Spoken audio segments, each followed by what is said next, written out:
Sahabat, ketemu lagi dalam channel Panggul Cerita.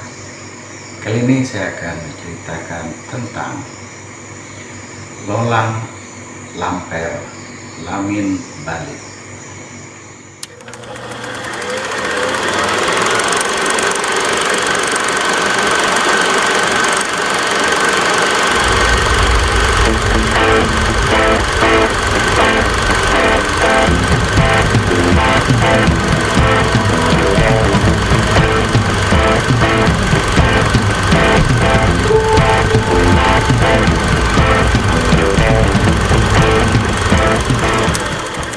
Kali ini saya akan menceritakan tentang Lolang Lamper Lamin Bali.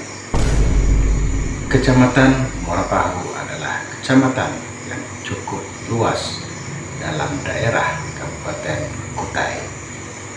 Kecamatan yang terdiri dari sebuah penghubung kecamatan, 29 kampung, dan beberapa anak buah.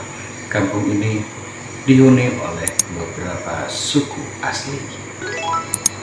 Suku Pahu penghuni kecamatan Kota dan sekitarnya. Suku Dayak Benua, Tunjung, dan Bentian menghuni daerah tepi Sungai Mahakam. Kedang Pahu dan daerah di udi-udi anak sungai.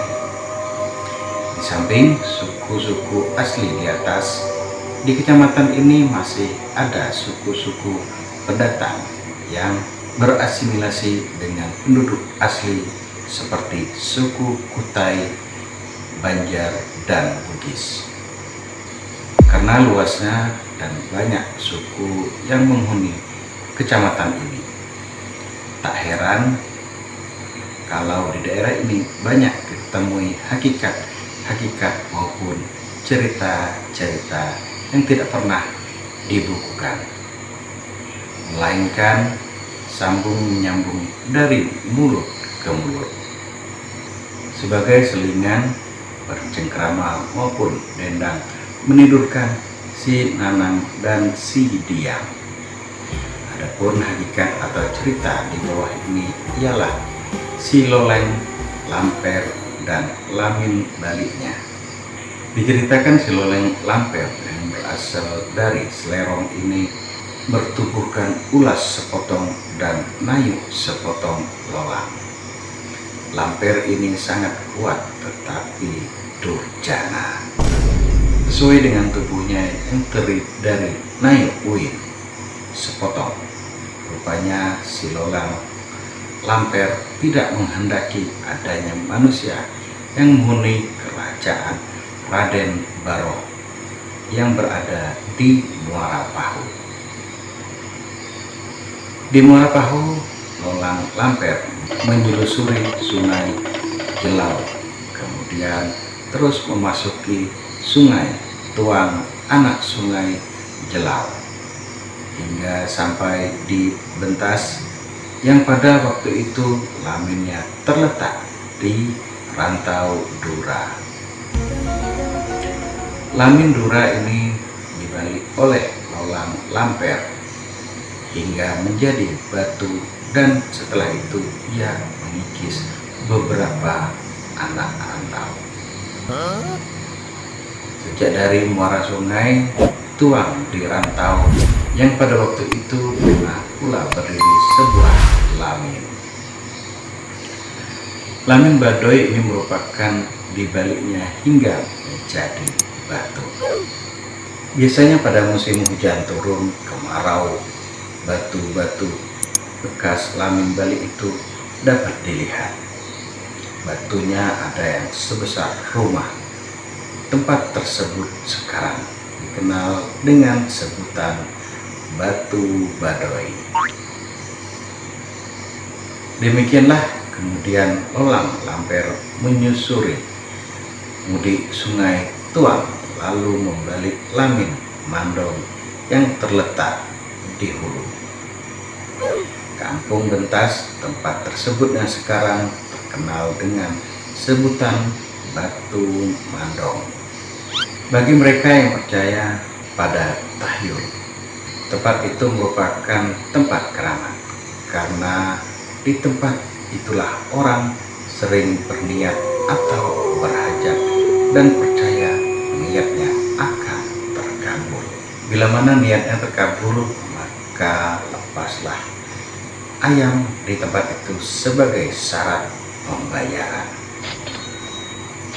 Lolang Lamper meneruskan lagi perjalanannya, kemudian membalik Lamen Titan Tiong di kampung Kiat. Setelah itu ia menyeberang ke sungai Kelawit dengan menggunakan yang juga merupakan anak sungai Jelau. Di sini ia membalik Lamen Keler di kampung Rikong. Setelah itu Lolang Lamper membalik Lamen Ulong Tolong di kampung Mendik Sip.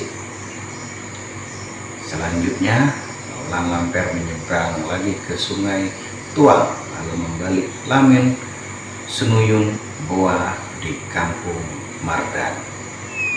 Lamen balik Senuyung Boa ini bisa dilihat oleh orang mertua. Menurut cerita dalam Lamen ini sangat banyak harta-harta tua atau barang-barang antik yang bernilai tinggi. Kadang-kadang pada malam-malam tertentu di Senuyun Boa ini terdengar suara paluan atau bunyi-bunyian yang menggantar maupun belian. Demikianlah Lolang Lamper meneruskan perjalanannya lagi ke kepala sungai Tuang. Di sini ada ia membalik Lamen Barmaong.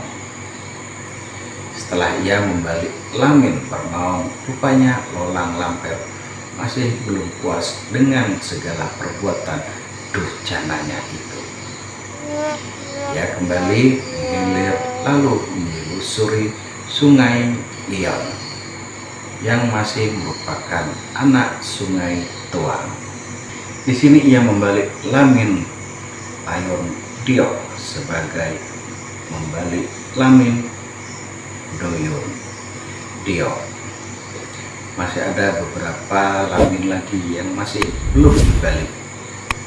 Dan Lamen ini merupakan Lamen yang terbesar di daerah Bentian, yang menurut cerita merupakan asal keturunan kampung Lendian. Lamen ini diberi nama Lamen Megelung. Pada suatu hari dengan susah payah, Lolang Lamper berusaha membalik Lamen tersebut. Mungkin karena besarnya ia pun kepayahan membaliknya. Setelah itu Lolang Lamper pun duduk-duduk di pinggiran atap Lamen yang sudah menjadi batu. Tiba-tiba datang Ayus ke sana. Melihat itu, Ayus menanyakan mengapa kakek Lolang Lamper duduk di sana. Lolang Lamper menjawab bahwa ia telah kepayahan atau kesusahan dalam membalik Lamen Megelung. Selanjutnya Lolang Lamper minta tolong pada Ayus agar dapat mengembalikan air dalam petung. Ayus mengambil petung besar tempayan lalu dipotongnya miring sehingga ujungnya menyerupai mata tombak. Setelah petung diisi air, naiklah Ayus ke hubungan Lamen yang sudah menjadi batu itu. Dari sanalah Ayus menemui Lolang Lamper yang menyangga air dengan mulutnya yang terbuka lebar. Lihat Lolang Lamper minum dengan dahaga, maka ditusuknyalah Lolang Lamper dengan petung tempat ia tersebut sehingga matilah di tempat tersebut. Setelah itu Ayus kembali ke Tanampeh di Gunung Murai. Menurut cerita maupun petun yang diambil Ayus untuk tempat air membunuh Lolang Lamper hingga sekarang masih terdapat di Mengelung dalam Sungai Liau. Diterangkan pula bahwa banyak orang tua dulu yang sempat melihat tulang belulang Lolang Lamper yang dibunuh Ayus tersebut. Adapun Lamin Mengelung yang jadi batu itu hingga sekarang masih terdapat di sana oleh penduduk setempat tersebut, lebih dikenal dengan sebutan Lamin Bali. Pada waktu ramainya musim banjir, Lamin Bali itu dijadikan barak oleh para penebang batang.